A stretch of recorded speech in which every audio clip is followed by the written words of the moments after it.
Hello, everyone. I now call the meeting to order. Human Resources Skills Development and the Persons with Handicap. Pursuant to the motion adopted on September the 18th, 2025, the committee is meeting on youth employment in Canada. Today's meeting is taking place in a hybrid format pursuant to the standing orders. Meeting members are attending in person. All members are in person in the room, and witnesses are appearing virtually. I will advise, the clerk has advised me that those participating electronically have passed the sound quality test, and so we're ready to go. Before we begin, I would again remind members to please silence your devices and refrain from tapping the boom on the mic because it can cause popping, which is harmful to our translators. As well, I remind all participating to address all questions through I, the chair, and wait until I address you by name before speaking. You have the option of choosing to participate in today's meeting in the official language of your choice. In the room, you have interpretation services. Please familiarize yourself with the channel of the language you'll be participating in to avoid any disruption. Virtually, you can click on the globe icon at the bottom of your surface and choose the official language of your choice. If there is a disruption in the interpretation, please get my attention by raising your hand, and we will suspend. We'll suspend while it's being corrected. Before I introduce today's witnesses, we only have two. I want to get approval on two minor housekeeping. Would the committee approve the analyst to prepare a press release soliciting briefs on our study of the Canada Labour Code, which is next up, and a separate press release for the TFW program study? We would ask for briefs for recommending by January the 30th for the Canada Labour Code study and February the 13th for the Temporary Foreign Worker program study. Do we have agreement from the committee to draft those releases? Pardon? Yes. Good.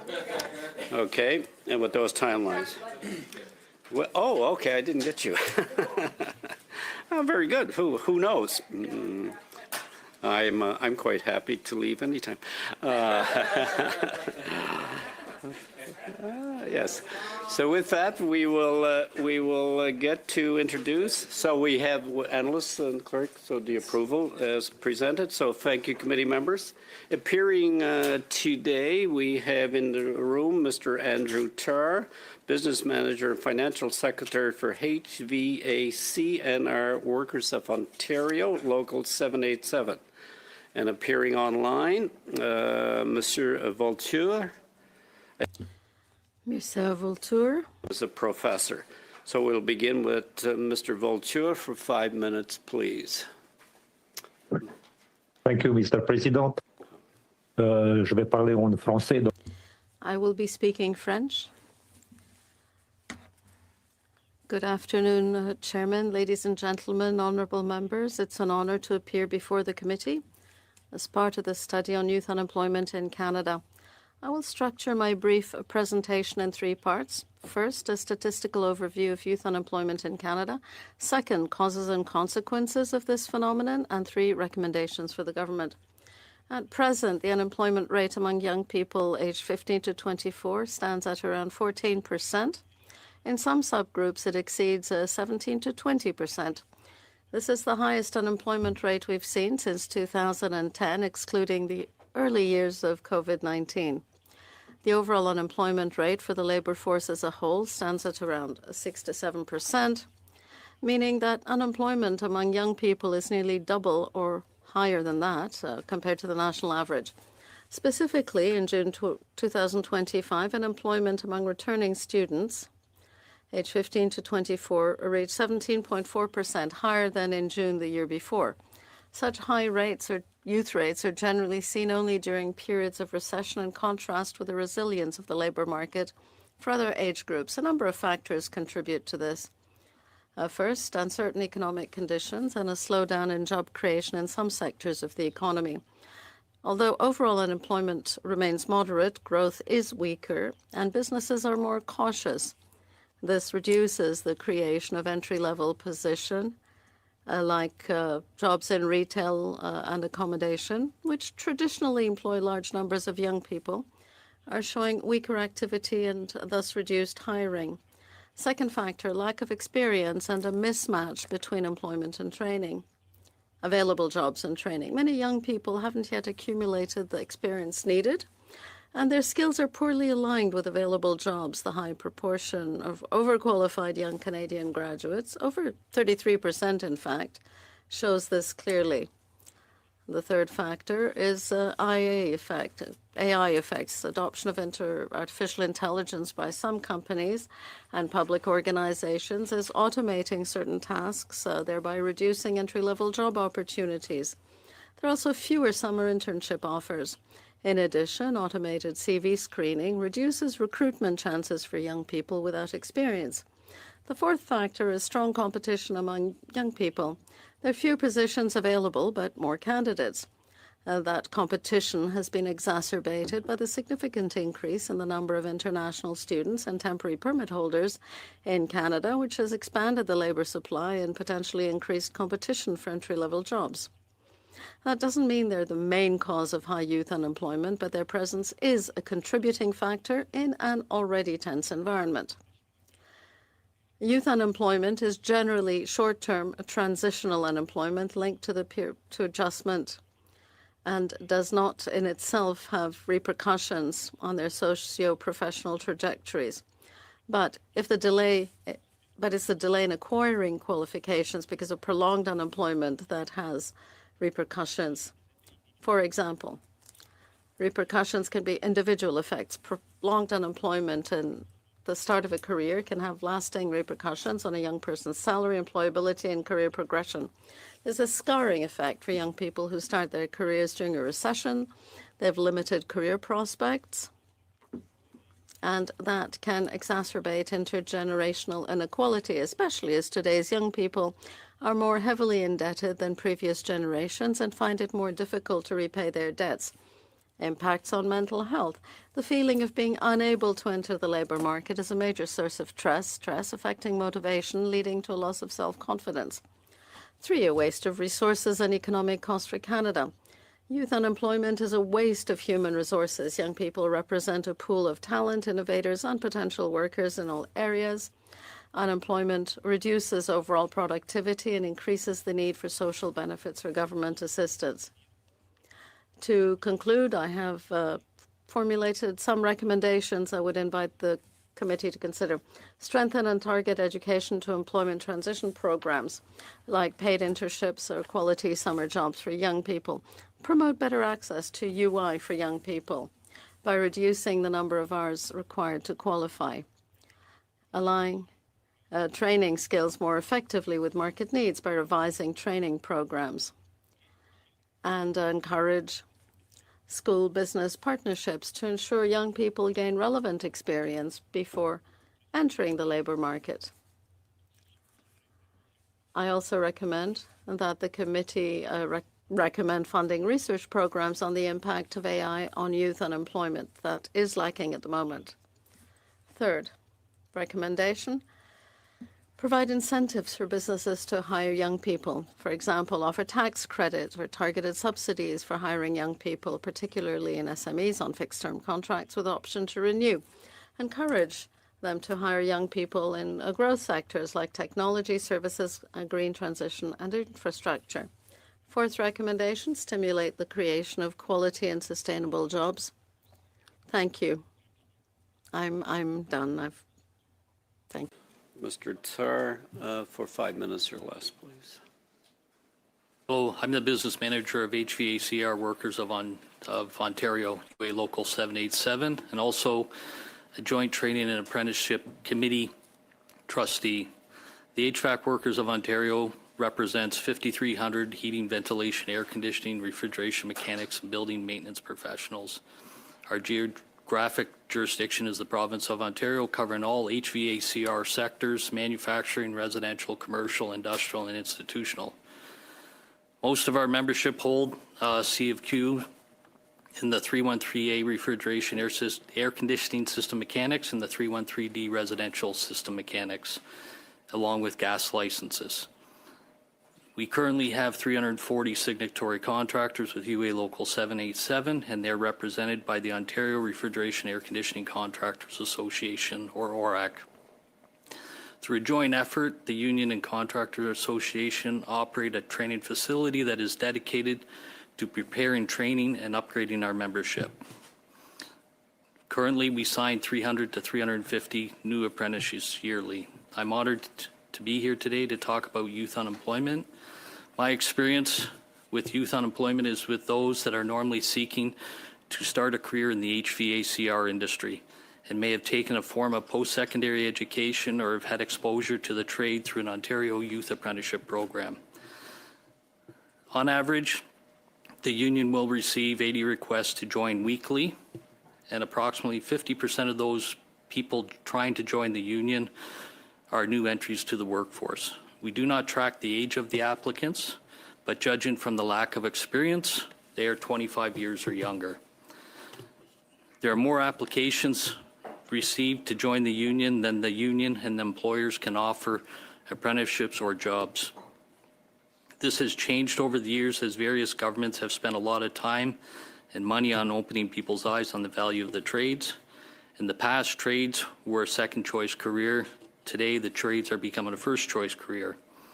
We should be proud of that. We should be proud that we are changing how the trades are viewed, but there is also a sign of trouble. As we turn people away because we don't have the jobs, they are getting increasingly frustrated and giving up. The question around why our youth are experiencing a high unemployment rate is not an easy question, and I can't cover it in 5 minutes. But as you dig, you will find there are multiple factors that are contributing to the higher youth unemployment. One reason that has been around forever is employers prefer to hire people with experience. This saves money on training, and in most cases, a new employee with experience generates revenue right away. This is creating a unique situation in the HVAC industry. People with experience are making lots of money, and it's getting hard for people to enter the industry. Another reason is for the last number of years, we have heard all the call for more workers, and within the skilled trades, the fear of not having enough people to meet the future. As I stated earlier, an increase in interest in the skilled trades due to the recent push from various governments, encouraging people to consider the trades instead of colleges or universities. Along with this increase, we're also seeing Series 900 SIN numbers, or in other words, temporary residents. This is something that I've never experienced up until about 5 years ago. This creates further competition for very limited jobs. Beyond competition for jobs, the temporary residents are very motivated, as the life they are offered in Canada in most cases is better than what they had from their homeland, and they will do anything. In many cases, they prefer to work for cash. To understand how this affects the industry, we need to understand what the industry is. The industry is broken down into industrial, institutional, commercial, and residential. The industrial, institutional, and larger commercial, due to liabilities, tend to have licensed insured contractors with certified workers. Residential, on the other hand, tend to chase the lower cost, and in many cases will use what is known as the underground economy. The residential HVAC industry, when it comes to people it employs or could employ legally, 5 times larger than the industrial, commercial, and institutional sectors combined. And in many cases is the entry experience for those in the industrial, commercial, and institutional sectors. When people are turned away, whether they apply to the union or to a non-union contractor, they will do what they know best, and that is to go into business themselves. And the first step is the underground economy, taking away entry-level jobs. And this becomes a vicious circle. Thank you. Thank you, Mr. Tarr. We'll begin the 6-minute round with Mr. Jennis for 6 minutes, please. Thank you, Chair. Thank you both for your testimony. Mr. Tarr, Our conservative youth unemployment plan has 4 pillars: unleash the economy, fix immigration, fix training, and build homes where the jobs are.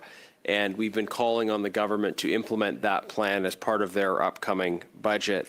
I want to drill down on the second pillar of that, on the immigration piece and the fixes that are needed on immigration.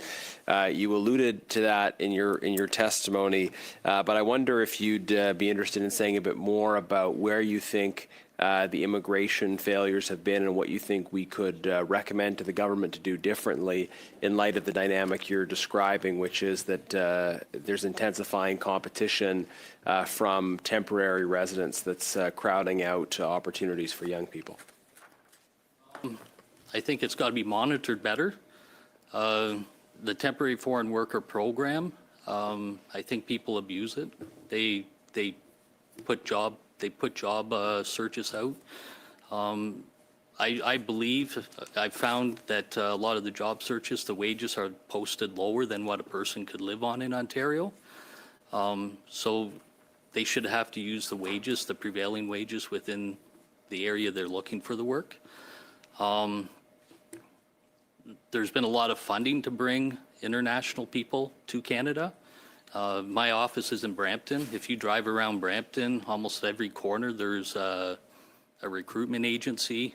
I get calls all the time that they want me to sponsor people to come into the country. A lot of these people, when they send me emails, they have funding from the government. We could, if we spent the money to train people, our people, and offered more training, we wouldn't need as many international people. Mm-hmm. So, I mean, in the past, there's been discussion about sort of, okay, we got a skill gap, we've got to bring people from outside, but if we've got unemployed people here, what you're saying is we could put resources into training people who are here to be able to take those positions. You talked about training, and in terms of the gaps in training, saying that there are fewer positions available to be trained than there are people that are looking at going into these positions. Does that suggest we need to expand investment in training, or is that just a reality of the fact that there's not as much market demand for those for that work as people might think? Well, I think it's two different things. I referred to not having enough jobs. The reality is there's piles and piles of colleges, and I'll use that term lightly, training people, giving them basic entry-level qualifications. They come, then they go out looking for a job.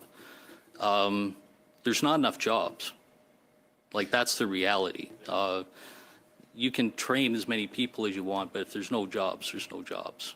So I don't think we have to be concerned because workers are retiring, but I think we need to better evaluate the situation. And when people say they can't get employees, is it because they aren't paying enough, or is it because there's not enough people?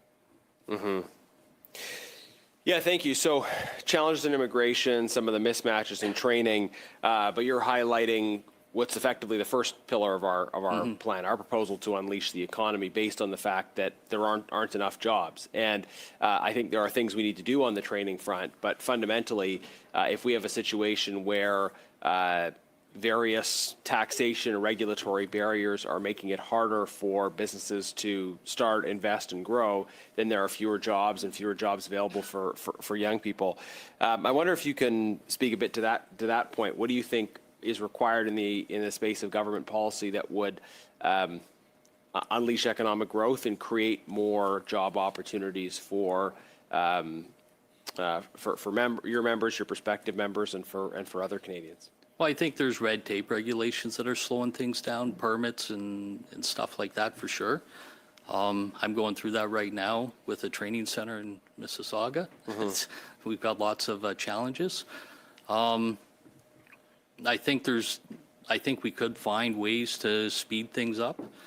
I think things are challenging right now. I don't like it's in the last week or so, a lot has changed, but there is, I think the government needs to work to free some resources up to help get things going. yes. Yeah, thank you.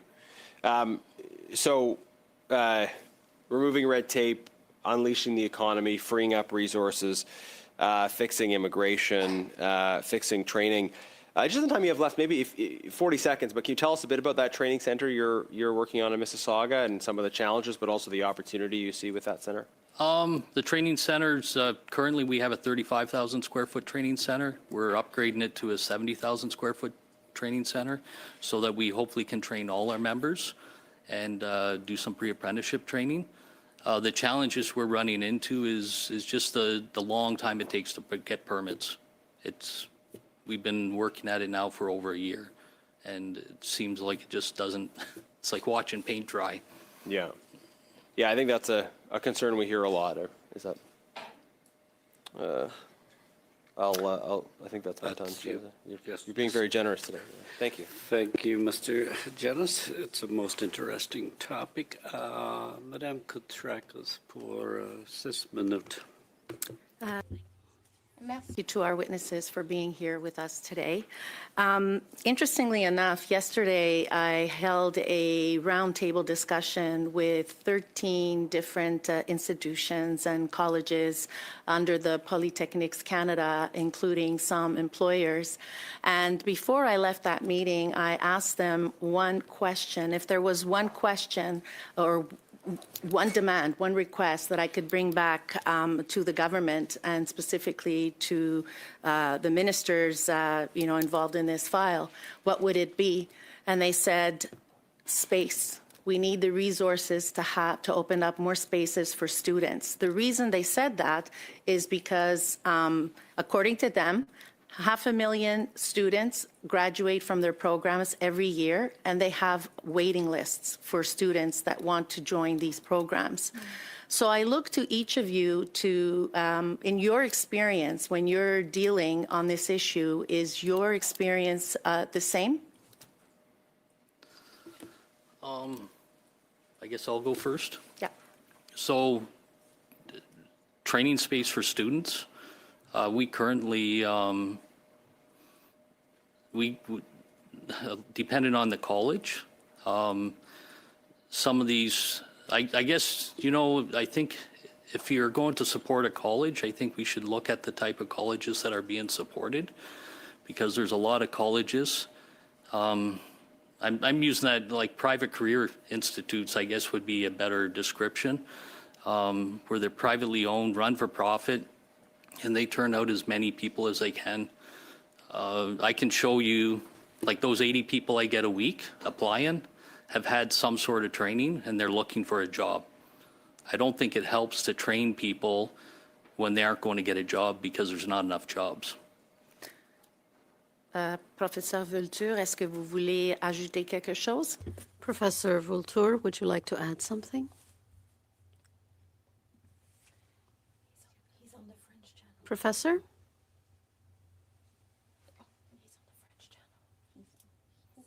The professor may be on the French channel.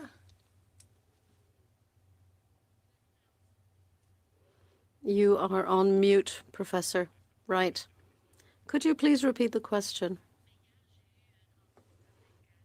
Yesterday I had a meeting with 13 institutions, colleges, and employers who said that every year about 500,000 students graduate and would like a job,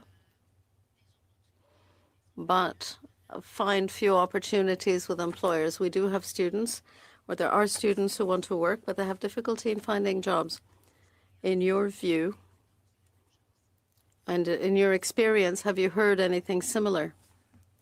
Yes, this phenomenon is called the insertion difficulty after studying, becoming inserted into the labor market. A lot of graduates look for jobs and many don't find one.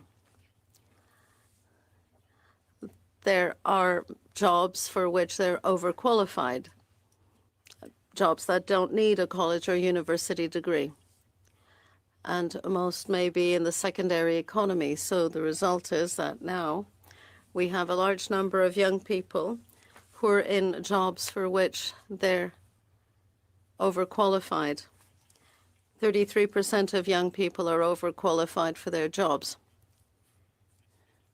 As the other witness was saying, there is a need to make trades, to enhance the value of trades, because that is where there are a great many jobs available, whereas jobs requiring college and university degrees are fewer. There's also an overproduction of graduates in fields that aren't aligned with the economy. You mentioned to free up some resources. What resources specifically are you referring to? To get people employed. Just like right now, there is a stall in the market. So there could be funding to help get things going, like building houses and stuff like that. So I think, the Government of Canada, we've announced the Build Canada Strong, and we've announced quite a few measures, actually, that are going to be covered in the budget on November 4th. And I'm sure you are familiar with those announcements, and I look to you. Do you think that those announcements that we've made to help skilled trades, particularly, and the UTIP, because you said that employers hire people with experience. So under the UTIP program, we announced more funding, and we're getting great response to the measures that the government has announced. Would you agree that the government is announcing the right things in the budget? I haven't seen all the releases, but I will agree that the UTIP is important. UTIP is directed to the union training centers. And most people that are in the union training centers have jobs or will have jobs. That's the one thing the unions do is we don't bring people in we can't keep employed. Our goal is 100% employment. When things get slow or technology changes, we train them so that they're employable. So the UTIP fund goes directly to the taxpayer or working people. So it's a very useful fund, yes. Koutrakas, Madame Gill, pour 6 minutes. Ms. Gill, 6 minutes. Thank you, Chair, and thanks also to our witnesses for appearing here today. I have a great many questions. I'll try to go through them quickly. Mr. Vultur, I'm not sure how to pronounce your name. I apologize if I'm not pronouncing it correctly. You said that the unemployment rate among young people was 14%, but it could go as high as 17 or 20%. You are a university professor, so specialized and stringent. It's interesting to see the projects you've headed and the work you've done. Do you see distinctions among different regions in Canada, depending on age groups in rural areas or urban areas? Do you see any major differences in unemployment rates among age groups, among industries, and among regions in Quebec? Yes, there are differences in unemployment rates according to regions. In different regions, some regions have higher unemployment rates. And we don't actually have figures on a breakdown by industry because unemployment rate is not broken down by industry. We do see employment rates broken down by industry, and we see that those have declined, for example, in accommodation or leisure and recreation, but they've gone up in health and social services. So we can measure to some extent what unemployment is by looking at employment rates. Now, for different age groups, what struck us this year was returning students, those who had summer jobs and then went back to university. Unemployment rates there were almost 20%. So summer jobs were very hard hit by high unemployment rates among Canadian students, and that can be explained by a range of phenomena. And that means it would be interesting to have data broken down by industry, I would imagine. Indeed.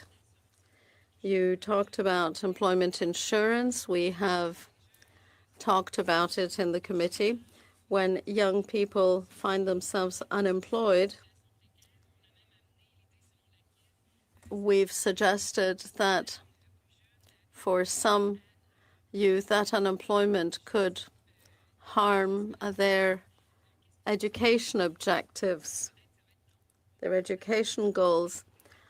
You weren't able to get through all your recommendations, but I'm sure you'll send them on to us. What would you recommend for that particular problem?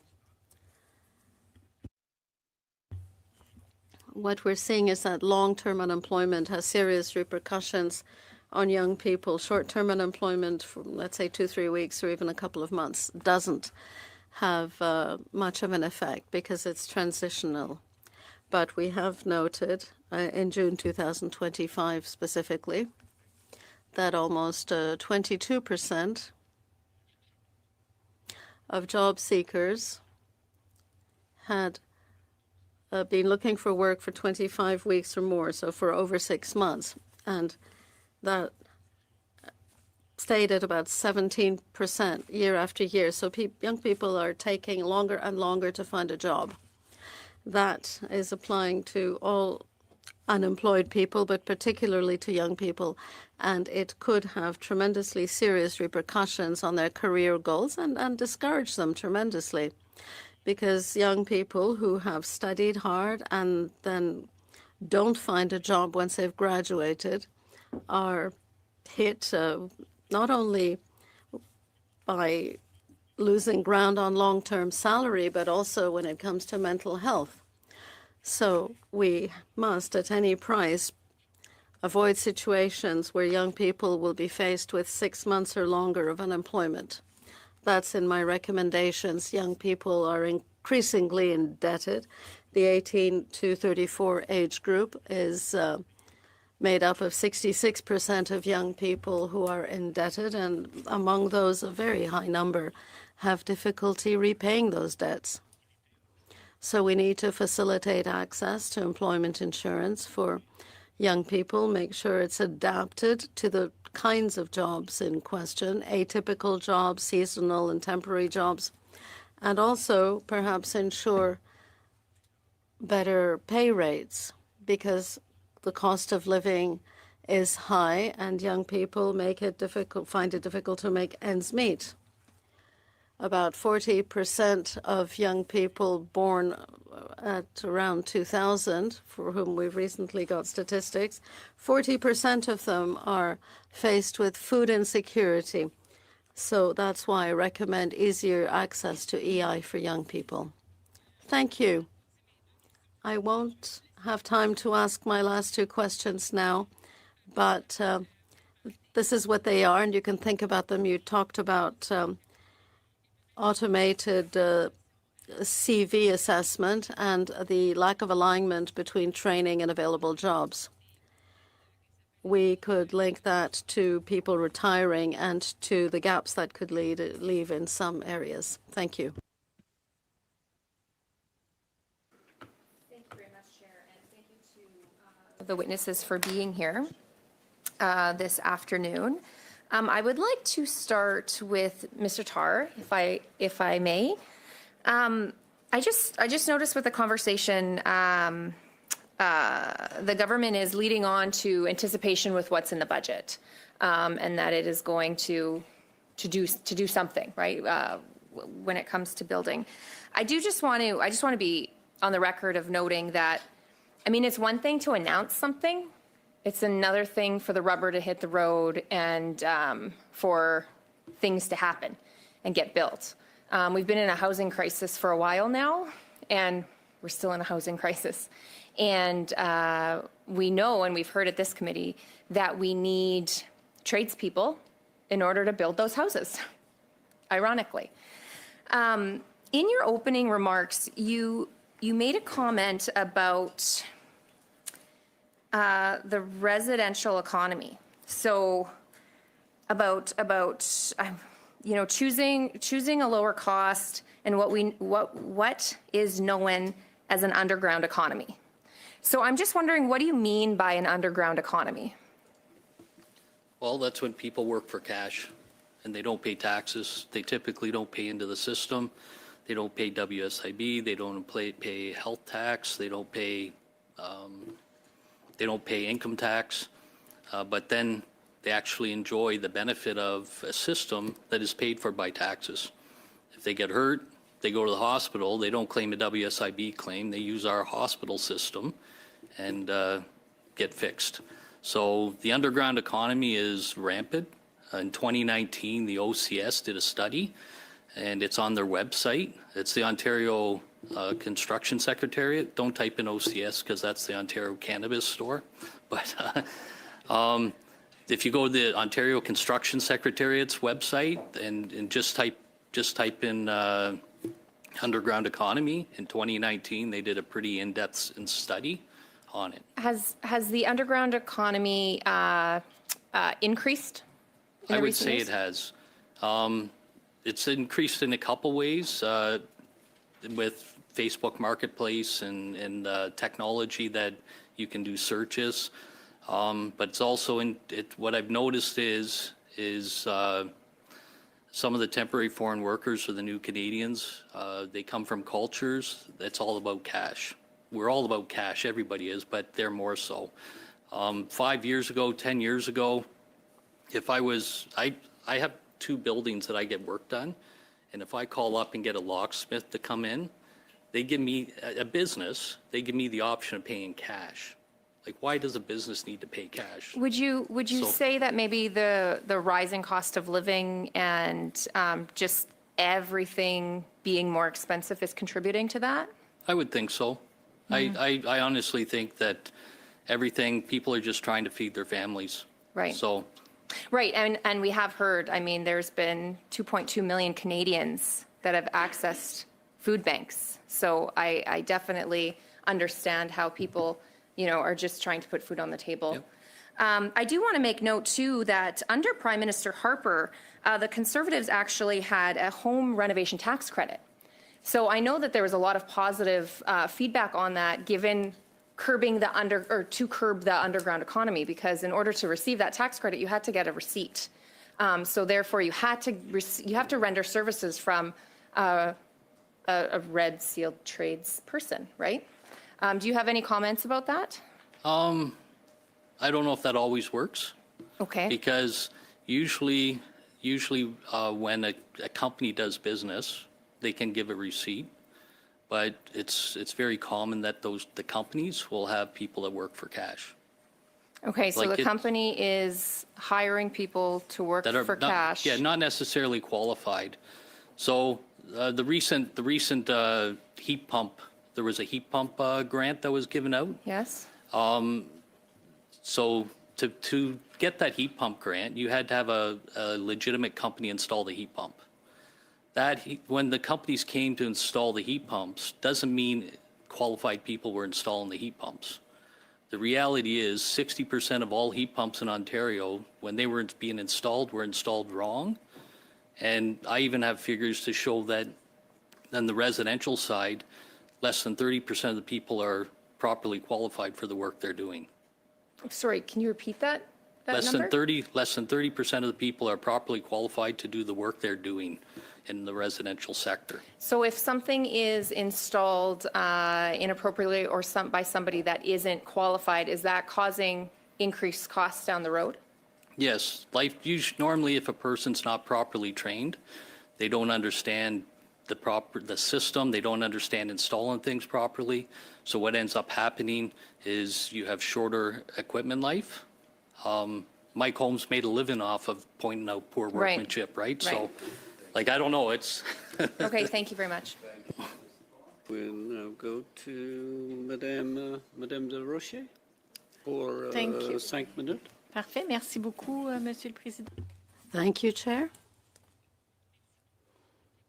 Thank you to our witnesses for being here this afternoon for this very important study on a very important issue,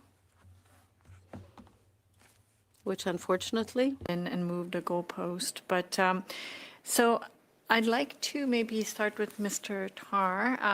So you talked about the training and the importance of the UTIP, right? And how it's been helpful. And we've just announced an additional 75 million for over the next 3 years to continue that program, especially because we want to make sure we have the right labor, the right workers to contribute to the Build Canada Home and all of the investment we're making in building affordable housing. So maybe if you want to maybe comment on that, but then also you talked about, so we have other program, expanded apprenticeship grant, EI support, and what you said seems to say like where youth are getting the training, but they're not able to necessarily gain employment after that, unless they're trained by the unions, I guess. Well, I think there's two different things that are going on. So UTIP is money that's directed to the union training facilities that has been used to upgrade the facilities and buy, training material and stuff like that. And the unions basically are training their membership, which I would say, like, I can only speak for my union, but we make sure that people are properly registered and qualified. And do you have any temporary resident that are union members? Yes. What would you say the percentage is? Pardon? What would you say the percentage of all of your members? I have 5,300 members, and I currently have about 101 Series 900 SIN numbers in our system. Okay. I know that because what happened was we found out, I honestly don't know like if someone has a SIM number, we bring them into the system, we put them in the system. When we started trying to train these people, sending them to ministry school, which in Ontario we're a training provider for ministry school. We were finding out we couldn't register them because they had 900 series SIN numbers, and that's a temporary worker, and we needed special papers for that. Just to go back on and I know I'm running out of time here, and I did want to get to Mr. Witzel, but just before, on the underground economy, like, I just want to clarify, we're not saying, like, we know that there are Canadians who are also part of the underground economy, correct? Yes. Okay, so we're not just blaming that on immigration? No, I'm not. Do you know what? No, I'm not blaming it. It's a big problem in the residential industry.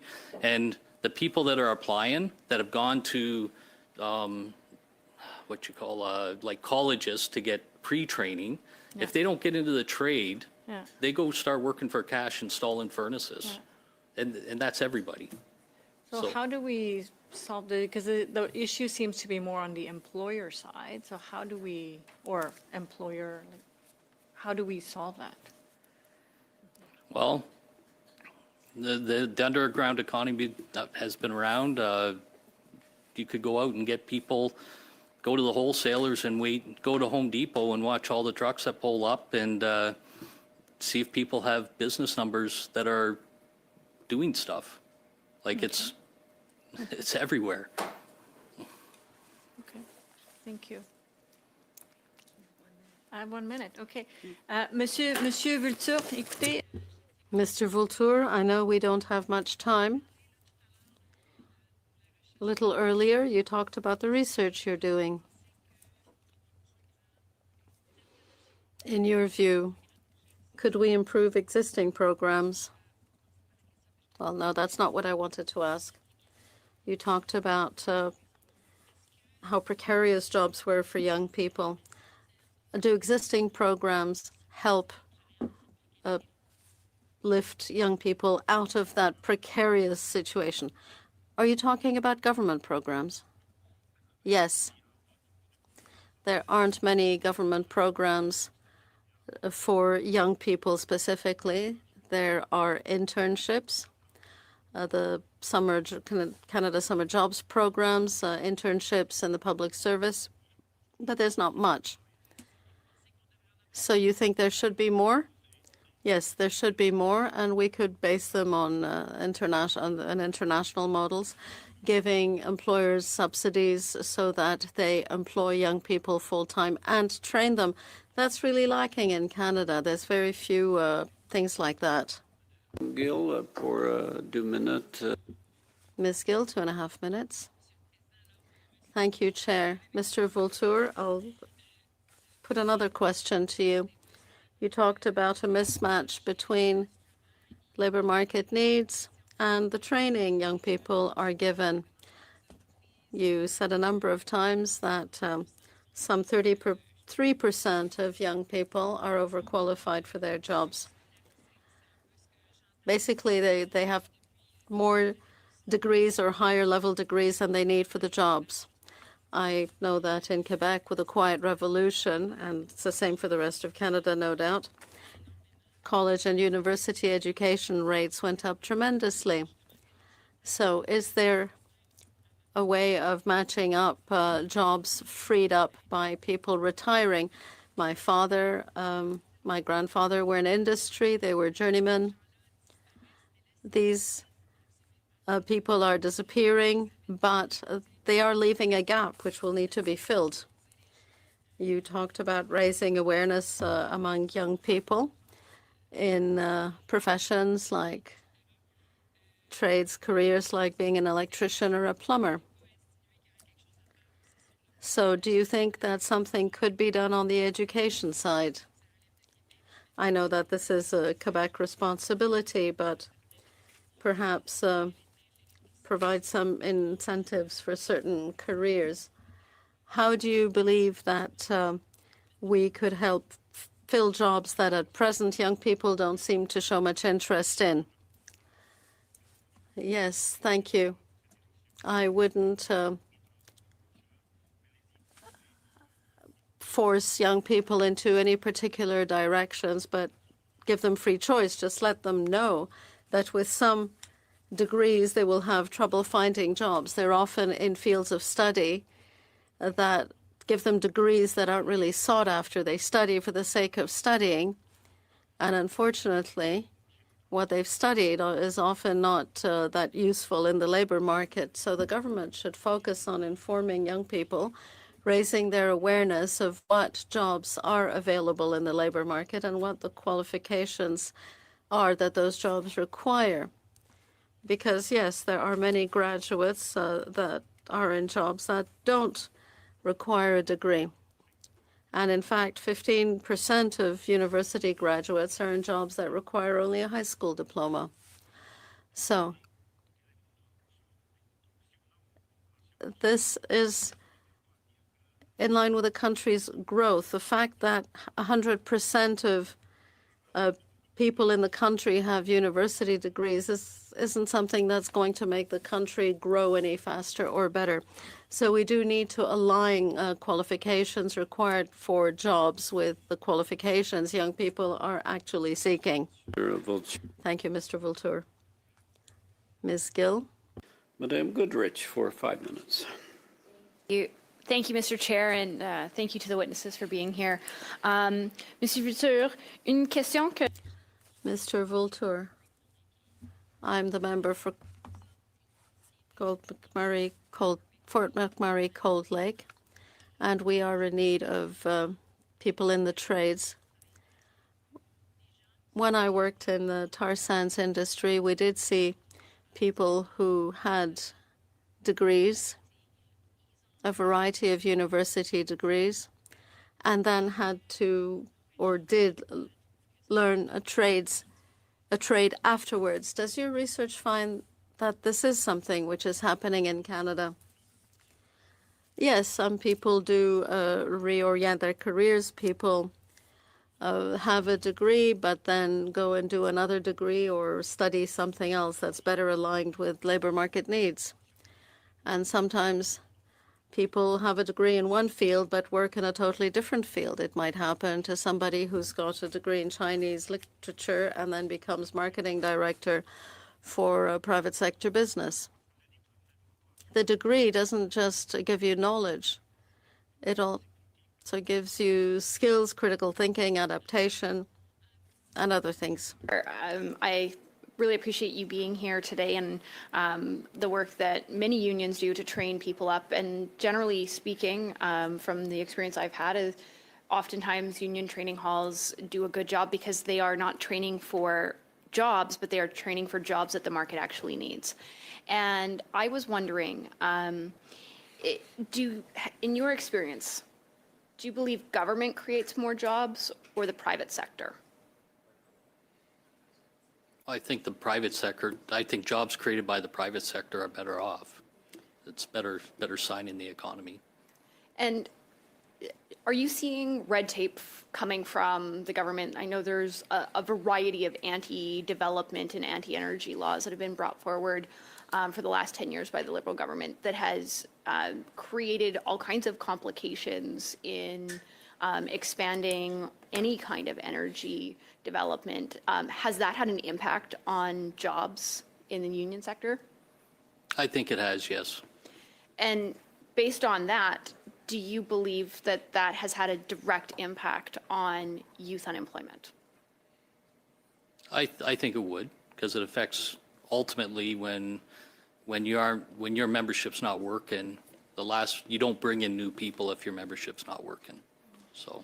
No, and I think that's an exceptionally important point. And coming from Fort McMurray, we used to see people coming from all across Canada and the world coming because of the opportunity. And we see less and less of that because there just aren't those same opportunities, because for the last 10 years, they've had a government say, like, we want to transition you away from those jobs. Those are bad jobs.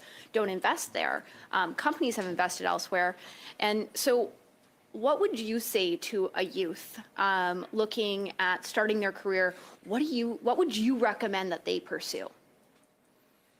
Well, I encourage them to get into the trades. I'm a tradesperson. The trades have been good for me. My son's in the trades. I encourage people to get into the trades because it's something that keeps on giving. But it is tough right now. Well, and I think it's really tough, especially when our society and we have so much focus on go to university and you will find success. My dad was a very proud Red Seal machinist, and he could fix just about anything, and if he couldn't fix it, he could make it, which was kind of fun and cool. And so it's something that I think I'm very proud to have grown up in that kind of a household, and I think that more needs to be done to show youth that this is a great career. And so I will give you the last minute to give a pitch as to why HVAC and R. Oh, thanks for putting me on the spot. Well, I find tradespeople in general, in good times and bad, they can find work. We mentioned the underground economy, and I'll be honest, when I was first married, bought a house, had to put a roof on my house, I did a side job or two to pay for the roof because things were slow. And if I wasn't a tradesperson, I probably wouldn't have been able to do that. So trades, it gives people the ability to do things that a person that goes to school for accounting can't do. So I'm a tradesperson, so I believe in trades 100%. Thank you. Thank you, Ms. Goodrich. Hard on the accountants, Mr. Chair.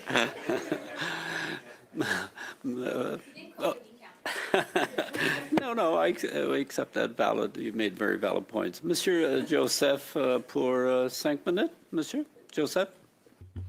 Mr. Joseph, 5 minutes.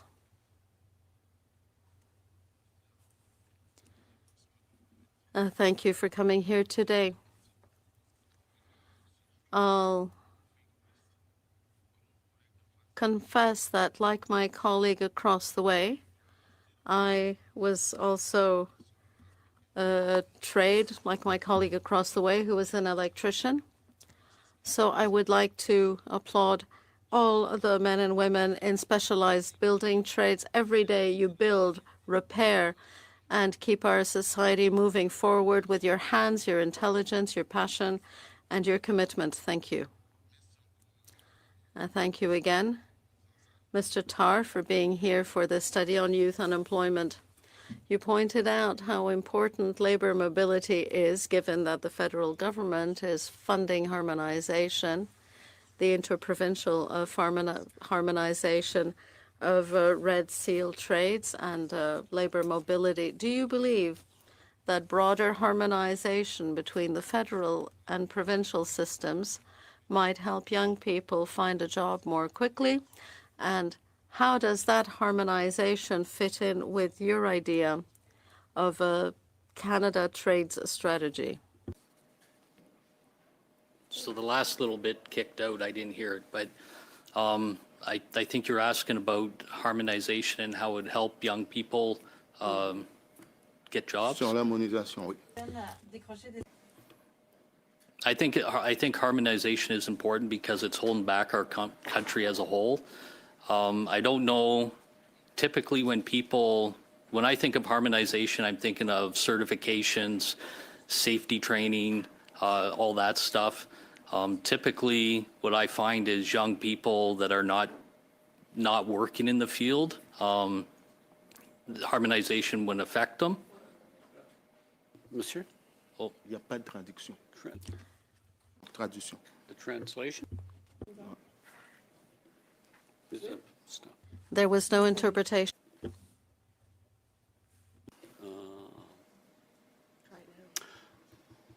Can you hear me? Ça fonctionne, merci. No.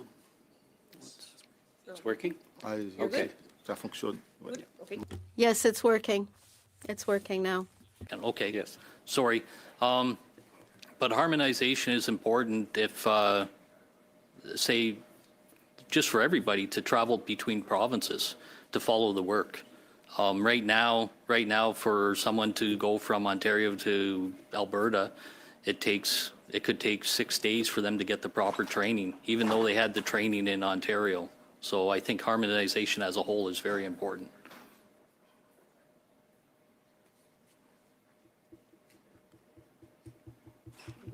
Pour les Québec aussi. For Quebec as well. For all the provinces, yes. Yes. Pour tout le pays. OK. For the whole country. Merci, Monsieur Tan. Thank you, Mr. Tar. And now a question from Mr. Vultur. First of all, I would like to thank you for being with us today and for your testimony. Ever since this study began, we're seeing Conservatives trying to talk about anything and everything except youth unemployment. When we look at their history, we can understand why most of our colleagues across the way voted no for Bill C-79, which, among other things, provided tax credits for employment in the Employment Skills and Social Development Department, including subsidies for essential programs like jobs. Why is this essential federal program designed for young people? Why is a program designed to help young people improve their skills? Why did they not vote for it? Vous donner des détails sur les programmes? Oui, s'il vous plaît. Are you asking for details on the program? I don't really know the program in detail, but I've heard about it. I can't talk about the details, but I do believe that it was a good program. It helped young people.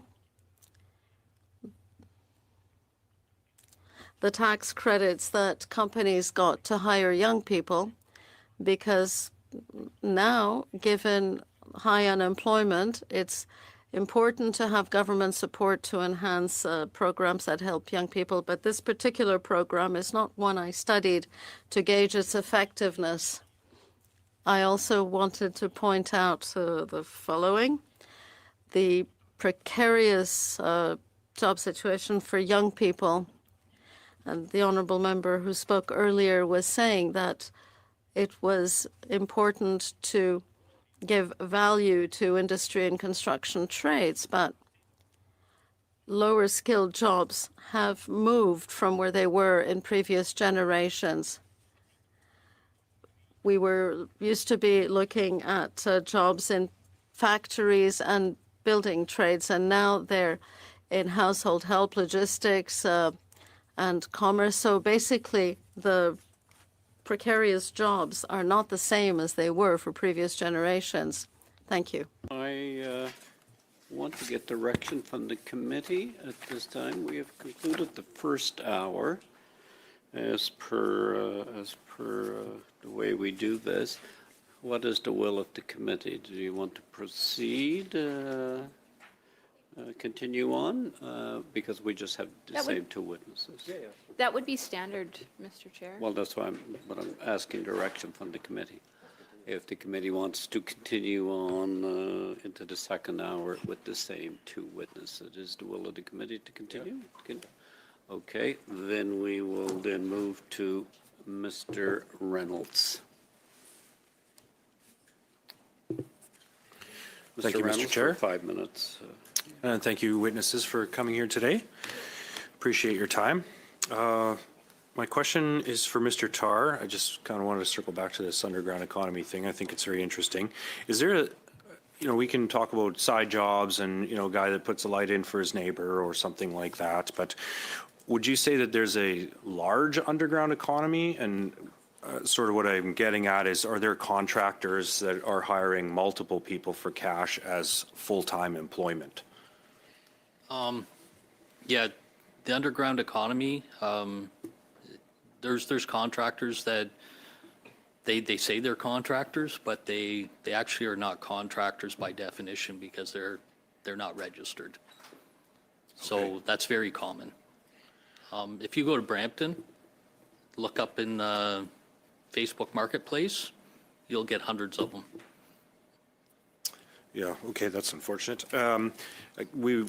We have an expression for them in Manitoba. We call them trunk slammers. Yes, we use that Do you there have too. the same expression in Ontario? That same expression.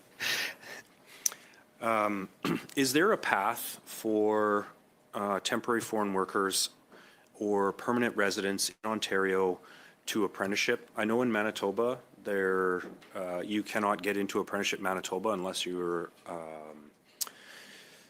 permanent resident, yes, but temporary, no. Is there a path for temporary workers in Ontario into the apprenticeship program legitimately? I believe refugees, as long as they are registered refugees and they have the paperwork with their temporary foreign or with their SIN number, then they can do an apprenticeship. But everybody else, I had a situation when a person come from Australia, they were issued a temporary foreign worker permit to work in Ontario for a particular contractor to perform refrigeration work, but the Ontario government requires that you have a license. So even though he had the paperwork from the federal government, it wasn't legal in the province of Ontario to work, and he wasn't allowed to take training because it specifically said on the document he was not allowed to train. So I do know for refugees there is something. I'm not too familiar with it. I just found out this about 2 weeks ago. I was getting a training lesson on Series 900 SIN cards. So Learning new things every day. So these contractors are hiring all these people without a legitimate path to a red seal or an actual career. It's just cash for hire on a daily basis. yes. Drawing a line kind of in the sand between ICI or industrial, commercial, and institutional and residential. Do you see this primarily in the residential industry? Primarily residential, and I would consider light commercial. Like strip malls, say Fairview Mall in Burlington, they won't use non-licensed people. But when you get into small mom and pop malls or business units, residential, small restaurants, there's a lot of the cash business. Okay.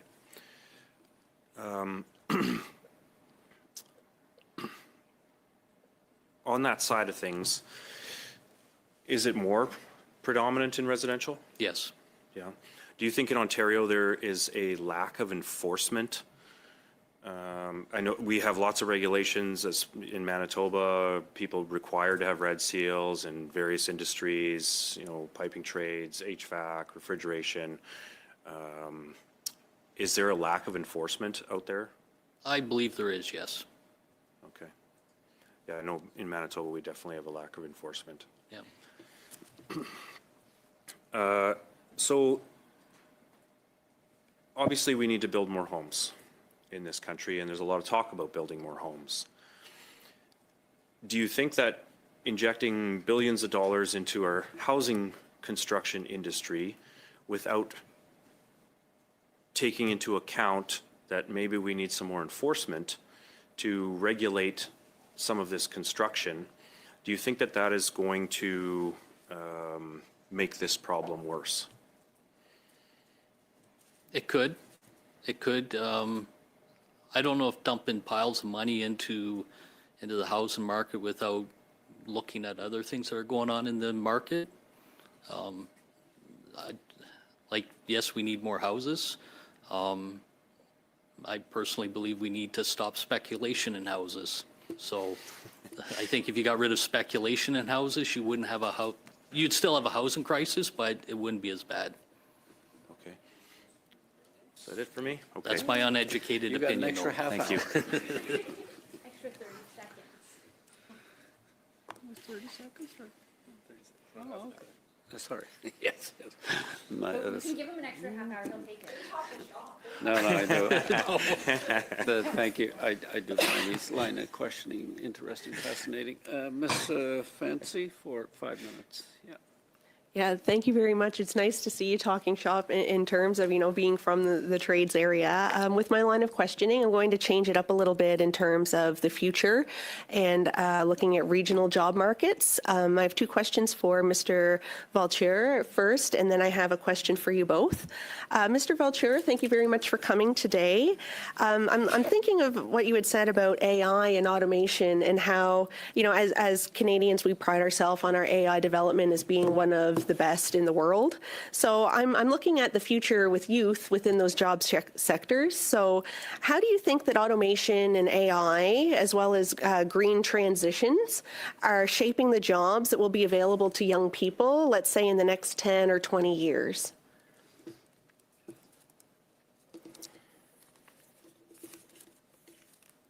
Mr. Valcheur? Oui, merci pour votre question. Thank you for your question. Yes, I believe that one of the most important problem at this point is the extent to which AI is contributing to unemployment among young people. I recommend a study on the consequences on young people of increasing use of AI. What we're seeing in the labor market at the moment is that the automation of basic tasks is contributing to reducing the number of entry-level jobs for young people, for example, internships. And I'm talking about internships for people with low skills or even university students. Interns today are fewer and fewer because with AI you can do a lot of basic tasks of analysis, synthesis. You can work on databases. So that kind of entry-level jobs for young people is disappearing. And so, yes, there's less recruitment of interns. And there's a reconfiguration of roles. And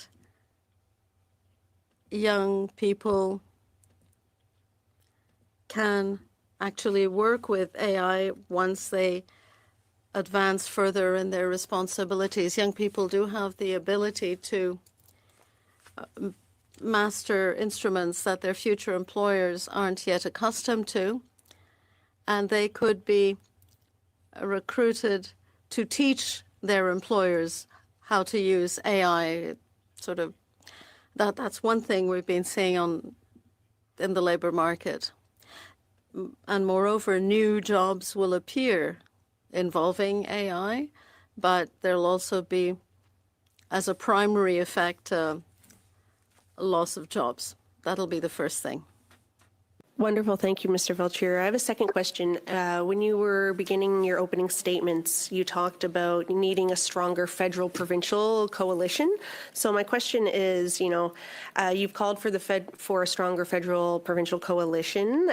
You also mentioned about better tracking data and targeted investments to address the structural challenges faced by the youth through different economies shaped through our different digital platforms and AI, reinforcing that the federal action and evidence-driven policy are critical for improving job quality and long-term mobility with Canadian youth. So I was wondering if you could expand on that a little bit, please.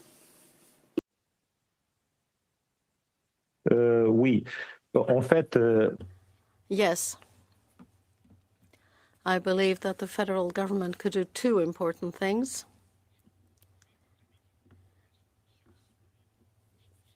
Aside from tax credits to help employers hire young people and other subsidies, it could create programs for young graduates.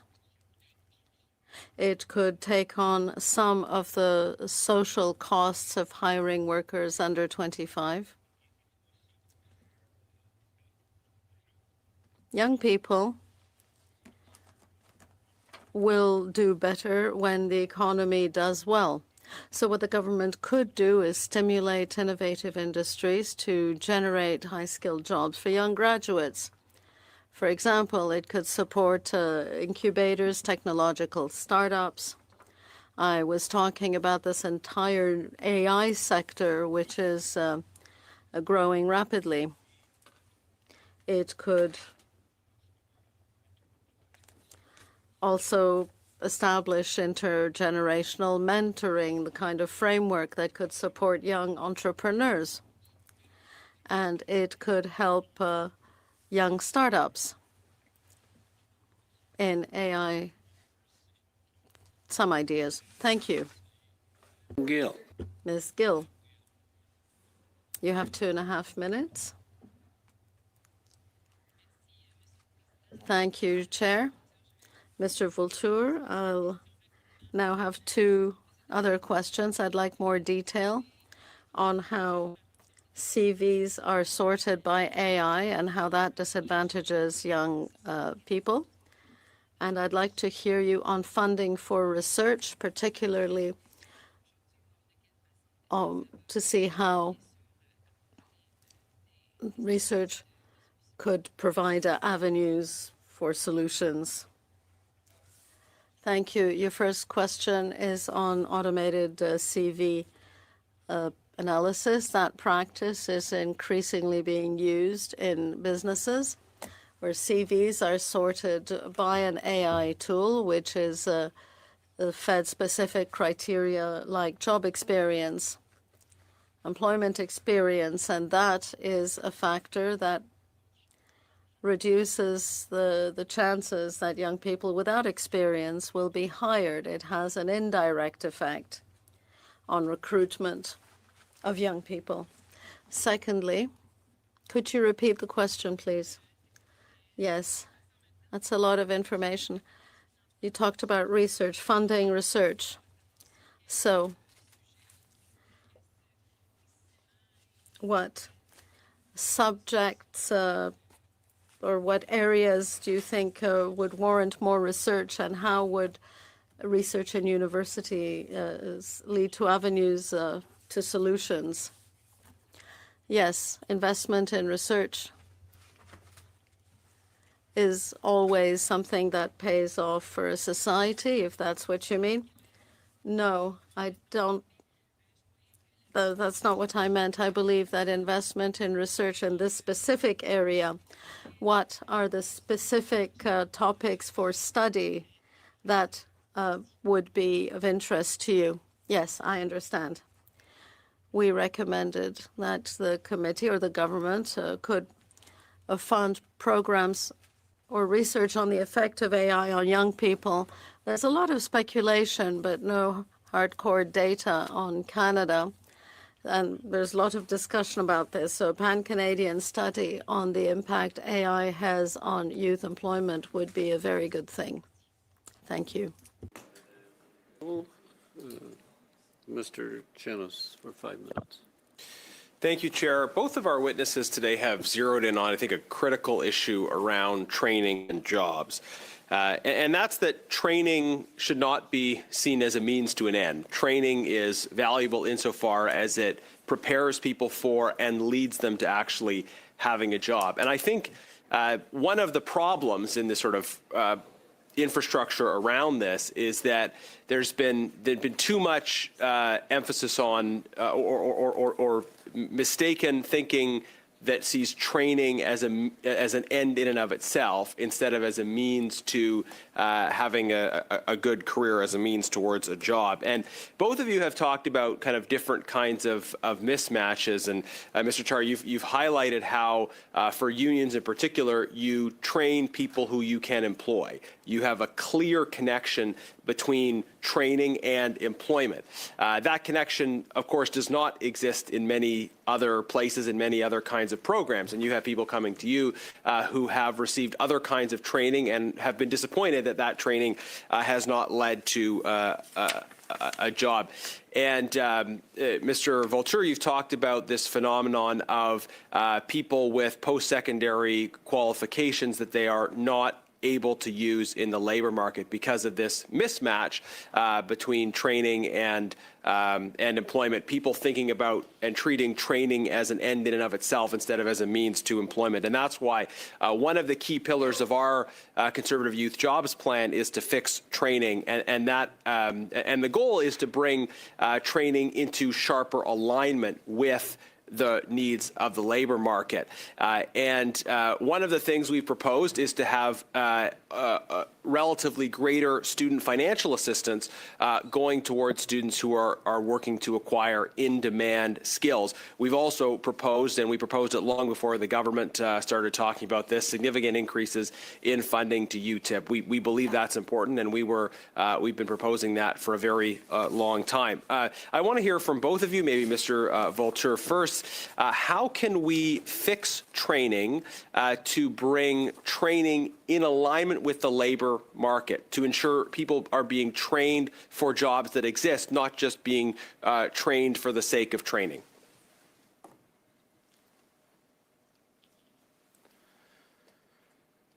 Oui, je vous remercie pour votre question. Thank you for your question. It's a very current, especially given the alarming numbers of overqualified university graduates. Research shows that about 1/3 of young people go to university and they don't have a specific career path in mind when they go. So I think that's where the government could provide some guidance and help students plan, or they could provide financial assistance and scholarships in areas that are in high demand in the labor market. Quebec has a project, but provided very little financial assistance, and the project didn't attract too many young people. I think this proposal would be successful. Question to you. So your advice to young people watching would be, don't just study something to study it. Think about the career you want to have, and then pursue a course of studies that aligns with that career objective. You're nodding. Is that okay? Yeah, thank you. So if you don't have anything to add, I'll go to Mr. Tar, because I'm running short of time. Do you have anything you want to add to comment on this misalignment in training and how we can fix it? So in our industry, we deal with a lot of private career colleges that are taking government funding. And I think the big downfall with this is they don't track the people that are getting the training. Everybody that takes and gets government money, they should track them. You know, determine how successful. If a college is doing a good job and getting people jobs, no matter who they are, you want to keep them going. But there's a lot of colleges out there, private career colleges, that are taking the money and they aren't getting anybody jobs. So start tracking. If you give money to someone, track them. And if the college fails, take them out of the program or quit their funding. Just very briefly, following up on this issue of young people having a career plan in mind before they start their studies, how can we do more to get vocational programs into high schools and get younger people thinking about the kinds of career options that you're involved in? I think they need to make it easier for a tradesperson to teach in a high school. Right now, a person that goes to trades, I'm a tradesperson. If I wanted to teach in a high school, I think they make exceptions, but a lot of times they require teaching certificates. And it's interesting, you could be an instructor at a post-secondary, but you can't teach in a high school. As far as I know, I'm not too familiar Yeah. with it. I just know they have troubles getting people there. Yeah, it's a problem, I agree. Thank you, Mr. Jonas. Madame Koutrakis pour 5 minutes. Ms. Koutrakis, 5 minutes. Plus tôt dans vos commentaires, vous avez dit qu'il y avait de nombreux collèges qui recevaient. Do you know that to be a fact, or is that something that you are assuming? Could be some assumption, but some of these colleges that we see that are operating are tied to immigration services. So they partner, and a lot of times they have government, like they're government funding on the bottom of their emails. So there's a lot of training money that goes out to different colleges, and whether it comes from the provincial government or the federal government, I think we need to track it better to see who's successfully training people. With respect, I will push back a little bit on that, because earlier in your testimony, you said that there's a lot of red tape and processes in place as well. So if there's a lot of red tape and there's, guardrails in place, then how can we just assume that funds that are leaving the government coffers to colleges that are, tasked to train the future skilled tradespeople are not doing their job? So it's either that the government guardrails in place are doing a good job, and they are, in fact, finding the colleges that perhaps may not be doing what they're supposed to be doing, giving the results that are, or not. But I fail to see how it could be both. I just see some of the colleges are getting funding, and then to be fair, like I didn't go before this meeting look at all the colleges and what training they're getting, right? So there could be some assumption, it could be some provincial money, but I think in all, when the government gives money for training, they should track it better. Like maybe provide the students that are taking the courses a way of complaining if they aren't getting the jobs. And I'm sure there are mechanisms to that effect. Yep. Dr. Vulture, est-ce qu'il y a des juridictions?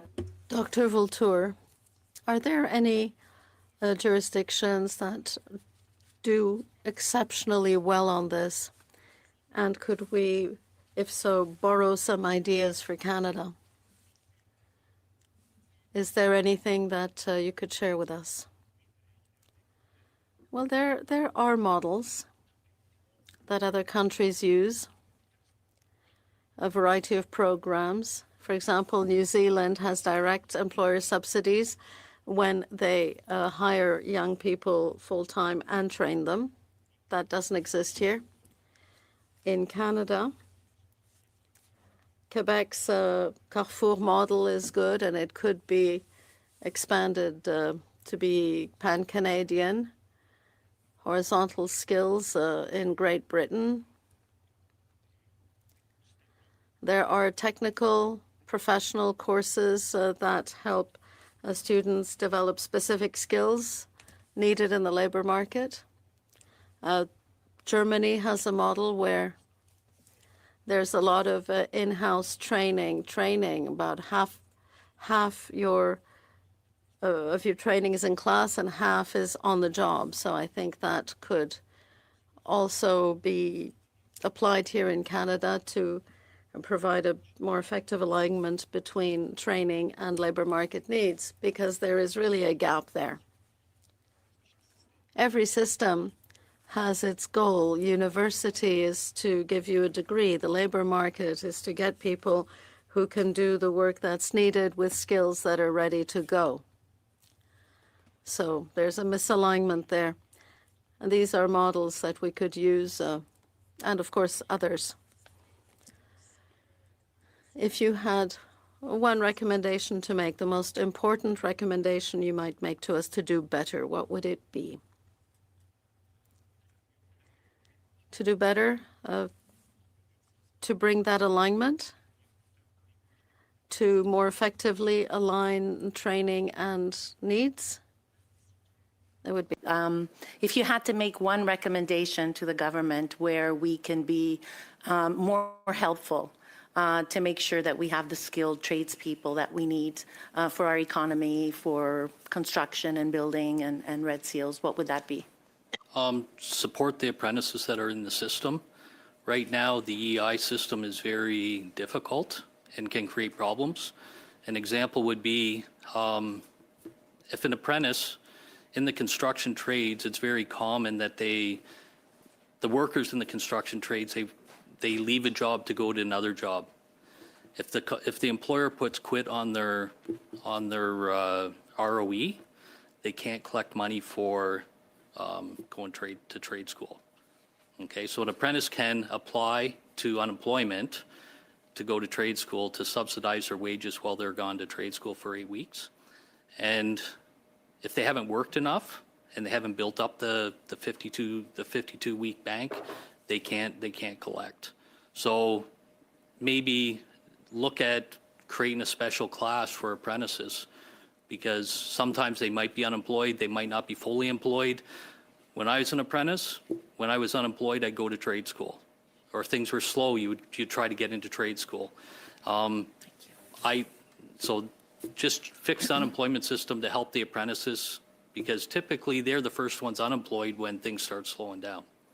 Thank you, Mr. Tsar. I did not want to cut you off because you were making valid points on the system. Ms. Falk. Ms. Falk? Yeah, for 5 minutes. Thank you very much, Chair. Mr. Tar, I've heard you say a couple of times throughout this meeting, there's not enough jobs. So why is there not enough jobs? There's not enough jobs compared to the people that are applying. Like, So are you? oh, so, Oh, no, you go ahead.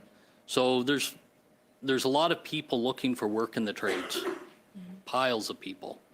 I imagine the 80 I get a week is just a fraction of what's going on in the province of Ontario. We don't have the work. And I get that from these people applying. Like, I sit and talk with some of these people and they complain they can't get work.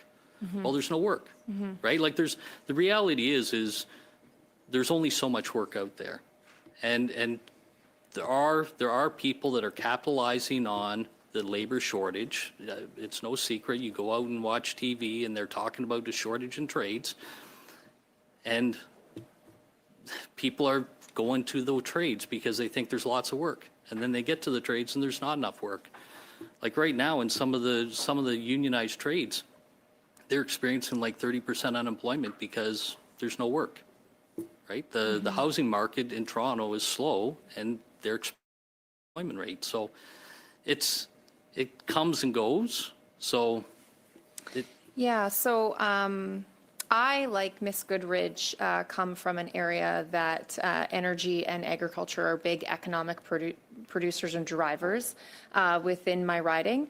A lot of people will come from out east, the Atlantic provinces, to come and work. A lot of them trades-orientated people that are coming for well-paying jobs to provide for their families. And I know within the last 10 years of this Liberal government, and we've heard it too with different witnesses that have come to this meeting or to this study to testify to just how the government talks about certain industries seems to be deterring Canadians and young people from going into their industry. So definitely in my neck of the woods, energy, we've heard this with forestry, where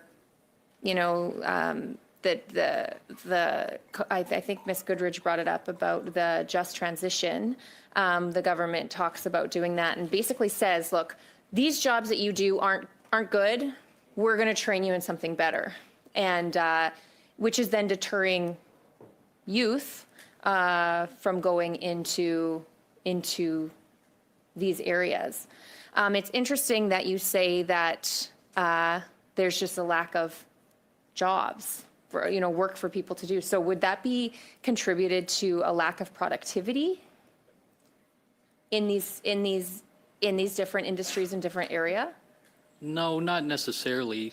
I think what happens is when we go out and we do research and you listen to employers say they can't find people, they aren't always asking all the right questions. I think overall, like I am concerned that long term there's going to be we're going to have a problem with tradespeople fill in the needs because of the retirements, but I think there's a lot that's going on in the industry, right? Like it's when I need 150 people to apply for a job, there's thousands. Like Ontario's a big place, right? And you can only give so many people. So it's very hard to explain how that's working. I don't think the data is always accurate when they say there's not enough people for the jobs. Sometimes it's the jobs aren't paying enough for the people to be attracted to them. Okay, thank you. Mr. Chair, just with my remaining time here, I believe that you'll find agreement amongst committee members if I move this motion that notwithstanding the usual practices of the committee concerning access to and distribution of documents, up to 3 associate members of the committee per party be authorized to receive the notices of meetings and notices of motion and be granted access to the digital binder. B, that the associate members be designated by the offices of the whips of each recognized party and sent to the committee clerk.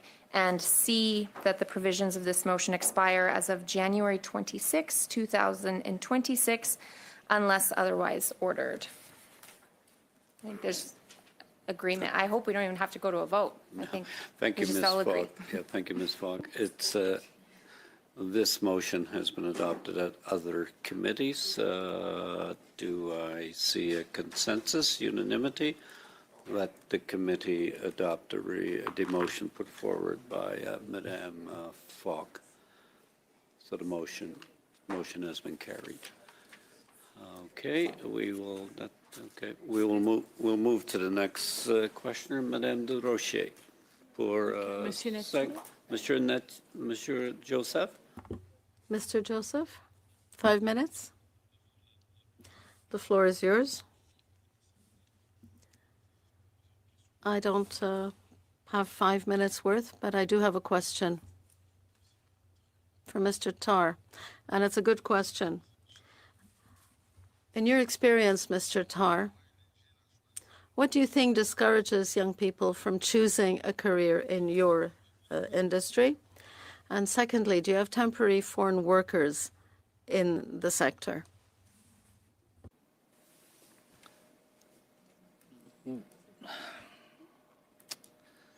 We're getting a lot of young people coming. Pas de traduction. Ah. Allez-y, Monsieur Tar. Sorry, Yes. we are getting a lot of young people coming to our industry. So I don't think people are discouraged. I think people get discouraged when they come to us and we can't give them a job. So there's people that's a big part of my concern is we're spending a lot of time trying to attract people, and we don't have the jobs for all the people. So there are people coming to the industry. It's just we can't keep them or we can't give them jobs. Temporary foreign workers. Currently, we have just a little over 100 in our system. I'm learning a lot about them because it's creating some training problems for us. But there are quite a few temporary foreign workers within the HVACR industry, union and non-union. I couldn't give you a number though. Vous venez des 100. You've just said that they're 100. Sorry. Can I get that repeated? You said there were 100. Union. So I can do a search in our member management system, and I just a little over 100, 900 series SIN numbers, which are temporary foreign workers. Do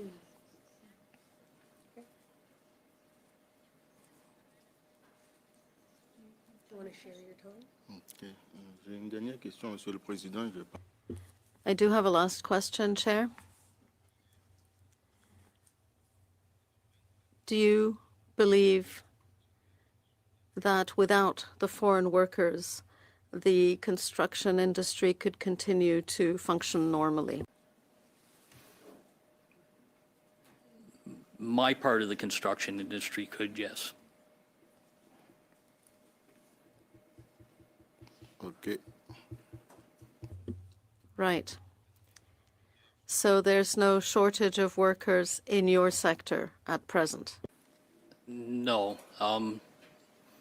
So there's a shortage of very experienced workers, but there's lots of people wanting to get into the trade. Mais pourquoi vous ne les embauchez pas? So why don't you hire them? I don't have the work. Ah, ok, je comprends mieux. Ah, ok, je comprends. I see, thank you. Au revoir, Monsieur le Président. Minute and a half, That's it, Chair, thank you. Chair, or Mr. Joseph? I can tag Fancy. in because I had 3 questions last time and I didn't get to the last question, and I'll start with Mr. Tar. So I'm a former educator, principal, where we've worked really hard in my province in Nova Scotia on skilled trades and whatnot. And like my colleagues across the floor were saying how they're from out west, and a lot of Easterners, I'm from Nova Scotia, a lot of Easterners come out west for work. My question is, how do we keep them home? In terms of a lot of Canadians, young Canadians, they don't live inside of urban centers. So I'm looking for that kind of regional rural lens on, how do we keep them home in terms of where the job market is and in training and infrastructure. So I'm looking for more of a rural centric lens on how do we keep skilled trades-based programs open for youth from those areas. Thank you. I think people tend to go to where the work is. So if there's no work, I know the East has had some issues over the years. So I had to move from my home. I'd only moved 4 hours away, but I still had to move. Right. So you go to the work is, I guess. I'd also, if given the time, for Mr. Voltaire to answer that question in terms of how do we keep kids in their rural, remote communities where they've grown up.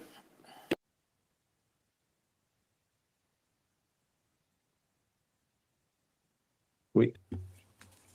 Yes, thank you for your question. In Quebec, we conducted studies on youth migration, but we've already talked about the exodus of young people, how basically some areas are becoming a youth desert.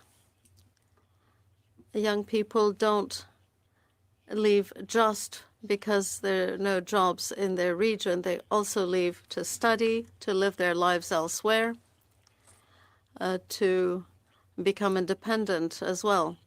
And many of them do come back. But what really matters at the end of the day is getting a stable job and being able to raise a family. So investment in the region, providing young people with a good quality of life and good quality jobs. That is the key to keeping young people in the region. So investment that achieves that would also be good for young families. Which Mr. Voltaire. Merci. Madame Gill, pour 2 minutes et demi. Ms. Gill, 2.5 minutes. Thank you, Chair. I have a last question for Mr. Vulture. You are a professor at the Sociology Department at Université Laval.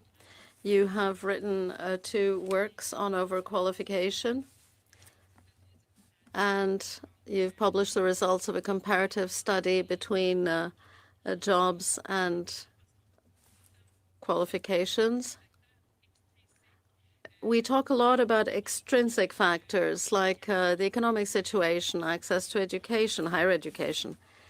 Have you noted any intrinsic factors, for example, those that really come from the young people themselves?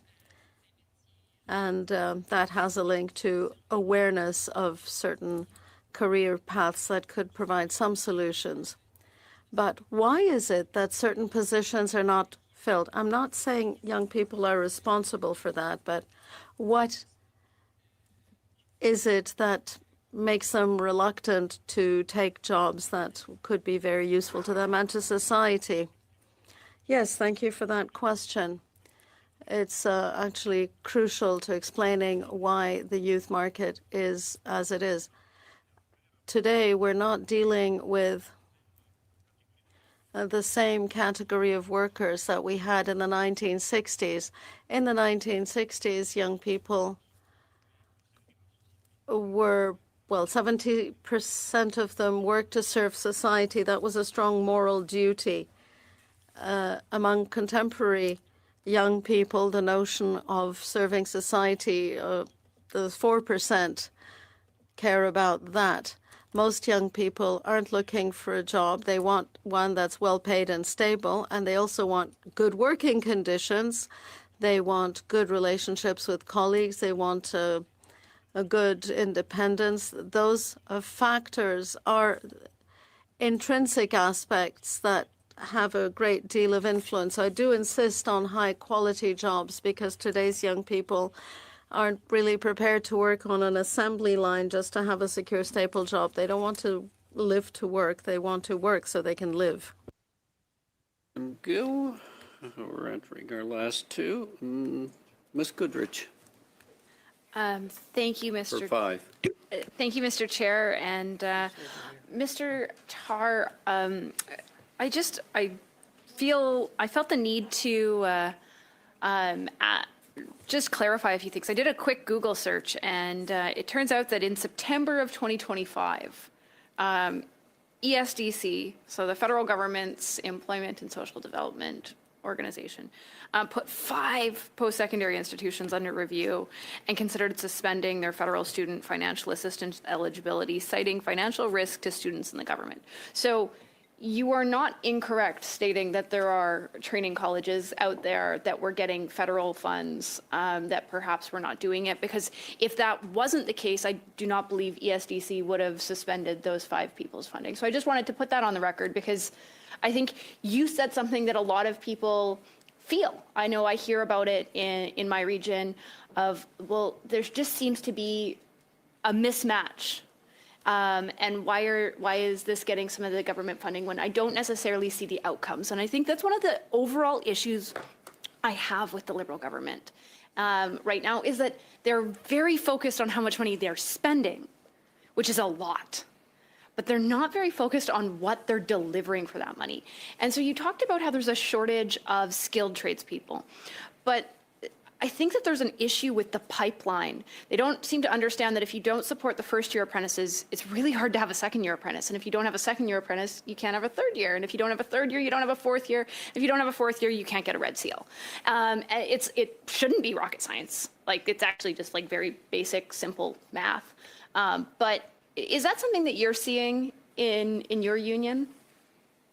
Yes, and that's why I mentioned about the EI, fixing the EI so it would match the apprentices. We do have people that are turning down going to trade school because they can't afford to go to trade school because it's 2 months without pay. So EI, if we could change EI so it would support the apprenticeship better, then we could possibly fix that bottleneck, because the bottleneck sometimes is that people can't go to school because they can't afford it. Well, and I know I talk to people that are tradespeople and are going through apprenticeship, and they have put it off because they have a young family to feed, and they point blank cannot afford the piece, even though going to trade school means that they will make more money. once they can achieve that schooling. And so do you have any suggestions as to how the government of Canada could get out of its own way so that we could get these people into the education that they need? I think just support them better. You're dealing with two systems, right? Provincially, they deal with the apprenticeships. The finance part is the federal part, which is EI. And if we supported them better through EI, then they would be able to go to school. So do you have any ideas as to what the federal government could do to make EI more responsive to tradespeople and apprentices? Maybe make a different classification or maybe make it a training fund or instead of EI. It's kind of, here you have working people that have to collect unemployment insurance to go to school. Why can't you turn it into a training fund? Just like we have apprenticeship grants, maybe turn it into a training grant or something that would support the apprentice so they leave work. The week they leave work, they don't lose a paycheck. They can go to trade school. They aren't subject to the rules of EI because they're going to trade school. Make a different classification for the apprentices. Well, thank you. I really appreciate that. And I'm really proud to come from Fort McMurray. And in Fort McMurray, we've actually had registered apprenticeship programs in high school for long since before I was even born. Do you believe there are enough registered apprenticeship programs in high schools across Canada? I can't speak for outside of Ontario. I know in Ontario, the school system's doing a pretty good job with what we call OEAP, or Ontario Youth Apprenticeship Program. So. And how many students are in that approximately? I couldn't. You don't know? Okay, No. No worries. Well, I really appreciate this. And do you have any final thoughts? No, I'm pretty good. Well, thank you. Okay, thank you, Ms. Goodrich. 10 seconds. We will turn to Madame de Rocher to conclude. Thank with 5 you. minutes. I'll start, but then I'll probably share my time here. Thanks to the member on the other side for bringing up the example of the 5 colleges that TSDC is looking into that perhaps are not following the rules correctly. I guess it just speaks to what my colleague was talking about, the guardrails in the system. We know when you said earlier, Mr. Tar, that there are some colleges, I guess we do have a system in place to look into how the recipients are receiving those funds and using those funds, and I think that points out to that. With respect to, there's been also some discussion around action with respect to the actions we've taken to build things and to put people to work. And I would just point out to Build Canada Home. I think we've been very clear that we're getting back into the business of building affordable home. And that's going to be real projects that are going to put real people to work. There's a first round of 4,000 that have been announced. And we're putting federal lands to use. And I am getting somewhere with this.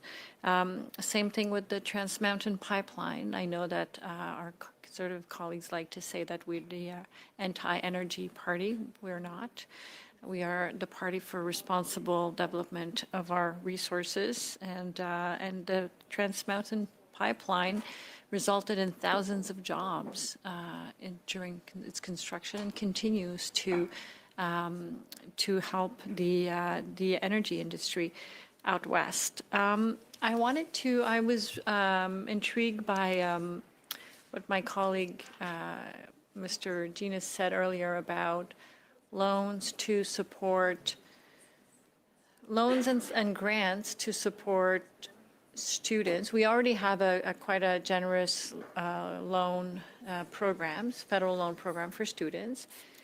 I do like very much the idea of how can we better support students going into trades. Do you think that additional loans or maybe better rates, loans with better rates or grants would be more helpful? And maybe it's a question for both of you. Monsieur Viltz-aussi.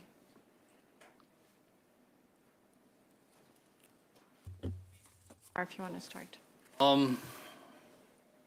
I don't know how many apprentices are taking the loans. I know they get tool grants and they get completion or money when they go to trade school. But trade school, typically they aren't getting loans like for tuition or anything. Like that falls under the Government of Ontario Ministry of Training. Yeah.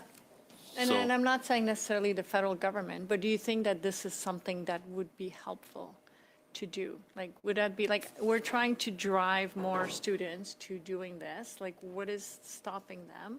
And is there something that the government at any level should be encouraging? Well, I think the biggest thing would be change the EI system so that they, when they go to school, they have money. Okay. Because they're out of work for 2 months, right? Yeah. Some trades are 2.5 months. And the way mortgages are now and everything today, it's hard for them to get 66% of their wages to pay a $3,200 mortgage.